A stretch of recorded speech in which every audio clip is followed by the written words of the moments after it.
আল্লাহর ঘরের জন্য, রসুলের প্রতিষ্ঠানের জন্য যদি কোনো ব্যক্তি দান করে দেন, আল্লাহ পাক বলেছেন ওই ব্যক্তি টাকার দান করার কারণে আল্লাহ পাক তার জন্য জান্নাত ওয়াজিব করে দেন। আল্লাহু আকবার। তিন শ্রেণীর ব্যক্তি বিনা হিসেবে আল্লাহর জান্নাতে প্রবেশ করবে। জোরে বলেন কয় শ্রেণী? আরো জোরে, কয় শ্রেণী? আল্লাহর জান্নাতে বিনা হিসেবে প্রবেশ করবে। সেই জান্নাতের প্রথম গেটে লেখা থাকবে লা ইলাহা ইল্লাল্লাহু মুহাম্মাদুর রাসূলুল্লাহ। সেই জান্নাতের প্রথম গেট দিয়ে প্রবেশ করবেন দুনিয়ার সব নবীরা। আল্লাহু আকবার বলবেন না?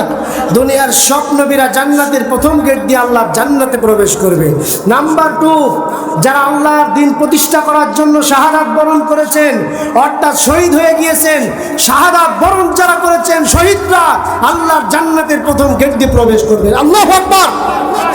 নাম্বার 3, যারা নাকি আল্লাহর পথে জান এবং মাল দিয়ে, সম্পদ দিয়ে আল্লাহর পথে ওয়াকফ করে দিয়েছেন, দান করেছেন, নিঃস্বার্থভাবে দান করেছেন, নিজের ধন সম্পদ, জমাকৃত সম্পদ, যেই সম্পদ আপনি বাক্সের ভিতরে ভরে রেখেছেন, ওই সমস্ত সম্পদ যেগুলো আপনি জমা করেছেন, ওই জমাকৃত সম্পদ যদি আল্লাহর রাস্তায় দিতে পারেন, আল্লাহর পথে ব্যয় করতে পারেন, আল্লাহর জন্য দিতে পারেন, আল্লাহর খুশির জন্য, রাজির জন্য যদি দিতে পারেন, আল্লাহ পাক বলেছেন ওই দানশীল ব্যক্তি আল্লাহ রসুলের সাথে, সাহাবায়ে কিরামদের সাথে, শহীদদের সাথে আল্লাহ পাক দানশীল ব্যক্তিকে জান্নাত দান করবে।